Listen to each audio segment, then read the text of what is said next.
Hello friends, welcome back to Deepali की kitchen. और आज मैं आपके साथ शेयर कर रही हूँ जन्माष्टमी स्पेशल मेवा पाक, जो कि कृष्ण जी को बहुत पसंद है। तो चलिए रेसिपी स्टार्ट करते हैं। इसके लिए मैंने यहाँ पे काजू लिए हैं, नारियल का बुरादा लिया है, किशमिश, मखाने और मगज के बीज, तरबूजे के बीज और किशमिश लिए हैं और गोंद भी लिया है। अब हम एक कढ़ाई रखेंगे गैस के ऊपर। इसके अंदर हम 4 टेबल स्पून घी डालेंगे। आप मेवा पाक जब भी बनाएं तो देसी घी का ही इस्तेमाल करें। अब हमारा घी जब मेल्ट हो जाएगा ना, तो इसके अंदर हम अपने बादाम डाल देंगे और बादाम को हम भून लेंगे। और ये जो पाक है ना, वो बहुत ही अच्छा बन के तैयार होता है, एकदम जूसी और सॉफ्ट बन के तैयार होता है। हमारे बादाम जो हैं वो भुन चुके हैं, तो इन्हें हम निकाल लेंगे और हम इसी कढ़ाई के अंदर फिर से काजू ऐड कर देंगे। जब तक हम अपने काजुओं को भूनेंगे। और जिन लोगों की शिकायत रहती है ना कि पाक जो है कभी जमता नहीं है या फिर बहुत ज़्यादा हार्ड हो जाता है, तो आप अगर इस तरीके से बनाएंगे ना, तो आपका पाक जो है वो बहुत ही अच्छा और सॉफ्ट बन के तैयार होगा और वो अच्छे से जमेगा भी, और ना ही वो बहुत ज़्यादा हार्ड होगा और जम भी जाएगा। बस आप कुछ चीज़ों का ध्यान देंगे ना, तो आपका पाक भी परफेक्ट बन के तैयार होगा। और जन्माष्टमी पर तो ये ज़रूर ही बनता है। तो हम इसी के अंदर अपने मखाने ऐड कर देंगे। मखानों को भी हम भून लेंगे अच्छे से। और मखाने जो है ना बिल्कुल क्रंची हो जाते हैं, हाथ से ही फूटने लगते हैं। अब हमारे मखाने भुन चुके हैं, तो इन्हें हम बाहर निकाल लेते हैं। जन्माष्टमी पर इस तरह की रेसिपी बहुत ही ज़्यादा बनती हैं और बहुत ही अच्छी भी लगती हैं। अब इसी कढ़ाई के अंदर हम अपनी गोंद को डाल देंगे। गोंद को हम एक साथ नहीं भूनेंगे, हम थोड़ा थोड़ा करके ही भूनेंगे। जब आप थोड़ा थोड़ा करके भूनेंगे ना, तो आपका जो गोंद है वो बहुत अच्छा भून कर तैयार होगा। और ये कितना अच्छा भुन चुका है, तो इसे हम निकाल लेंगे। अगर आप एक साथ डाल देंगे ना, तो कहीं से वो रह जाएगा और कोई कोई उसमें अच्छे से पॉप हो जाएगा। अब हम इसे निकालने के बाद दोबारा कढ़ाई के अंदर थोड़ा घी ऐड करेंगे और हम अपने जो दूसरा वाला बैच है उसे भी भून लेंगे। तो जो बचा हुआ गोंद था, मैंने वो भी डाल दिया है घी में। और आप जब भी गोंद को भूने ना, तो आपका घी गर्म होना चाहिए। अब हम अपनी गोंद को निकाल लेंगे। अब इसी कढ़ाई के अंदर हम फिर से घी थोड़ा सा ऐड करेंगे और हमारे जो मगज के बीज हैं और जो वाटरमेलन सीड्स हैं उन्हें भी ऐड कर देंगे और इन्हें हम भून लेंगे चलाते हुए। और इसी के अंदर हम किशमिश डालेंगे। इन सभी चीज़ों को हम सबसे लास्ट में इसलिए भून रहे हैं क्योंकि इसमें ज़्यादा घी की भी ज़रूरत नहीं होती है और ज़्यादा इन्हें हमें भूनना भी नहीं होता है। अब खरबूजों के बीजों में जो चटकने की आवाज़ें वो आने लगी है, तो मैं ग्रेटेड कोकोनट ऐड कर देंगे और इसे भी हम अच्छे से भून लेंगे।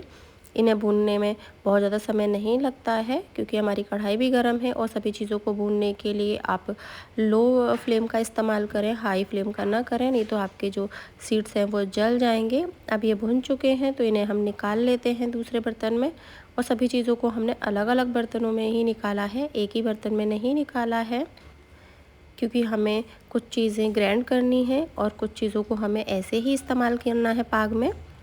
अब हम ग्राइंडर जार लेंगे और जो हमने ड्राई फ्रूट्स भून के रखे थे उन्हें ग्राइंडर जार के अंदर डाल देंगे और इन्हें हमें दरदरा पीसना है, हमें इनका फ़ाइन पेस्ट नहीं बनाना है। तो अब हमारे जो ड्राई फ्रूट्स हैं वो पिस चुके हैं।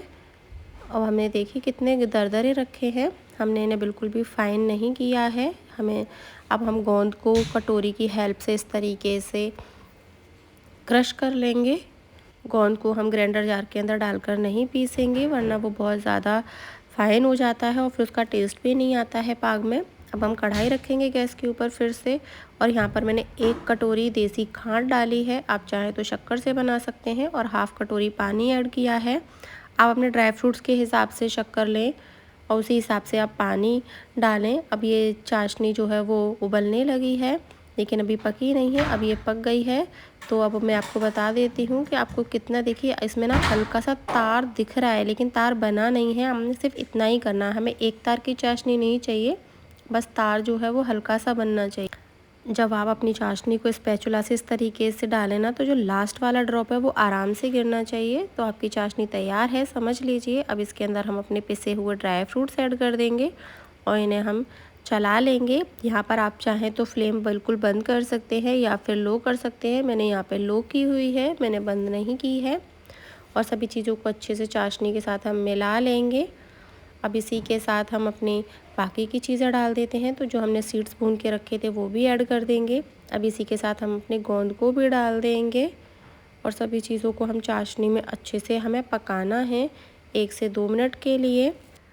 अगर आप इस तरीके से अपना पाक बनाएंगे ना तो आपका पाक जो है वो परफेक्ट बन के तैयार होगा। और पहली ही बार में आपका पाक इतना अच्छा बनेगा ना कि जिसने कभी नहीं भी बनाया होगा वो भी इसे बनाकर तैयार कर सकता है। तो देखिए अब हमने इसे अच्छे से मिला लिया है। अब ना ही इसमें चाशनी है और ये कढ़ाई को भी छोड़ने लगा है। तो इसके अंदर हमने इलायची पाउडर ऐड नहीं किया था अभी तक, तो इलायची पाउडर ऐड करेंगे और इलायची पाउडर को भी अच्छे से मिला लेंगे। इलायची पाउडर लास्ट में हम इसलिए ऐड करते हैं जिससे कि उसकी जो खुशबू है वो बरकरार रहे। अगर हम पहले डाल देंगे तो इलायची की खुशबू निकल जाती है। अब ये बिल्कुल तैयार हो गया है तो इसे हम गैस से निकाल लेते हैं और अपने बर्तन में ट्रांसफ़र कर लेते हैं। जिस भी बर्तन में आपको इसे जमाना हो ना उसे पहले से घी से ग्रीस कर लें। अब इसे हम अच्छे से टैप करते हुए फैला लेंगे। अभी ये बहुत गर्म है तो आप हाथ न लगाएं, आप स्पैचुला की हेल्प से ही इसे फैलाएं। अगर आप हाथ लगाएंगे तो आपका हाथ जल सकता है। और कटोरी की हेल्प से इस तरीके से थोड़ा सा सेट कर देंगे ना तो पाक के ऊपर थोड़ी सी साइन आ जाती है। अब हम इसे 2 घंटे के लिए सेट होने के लिए रख देंगे। अब 2 घंटे हो गए हैं और ये सेट हो गया है तो इसे हम कट कर लेंगे। यहाँ पर मैंने इसे रूम टेम्परेचर पे ही रखा है।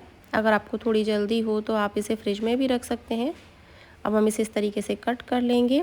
मैं इसको स्क्वायर शेप में ही कट कर रही हूँ, आप चाहें तो इसे ट्रायंगल या डायमंड शेप में भी कट कर सकते हैं। अब हमारा पाक जो है वो कट चुका है तो मैं इसे आप दिखा देती हूँ। देखिए कितना अच्छा बनके रेडी हुआ है ये, तो कितना जूसी लग रहा है।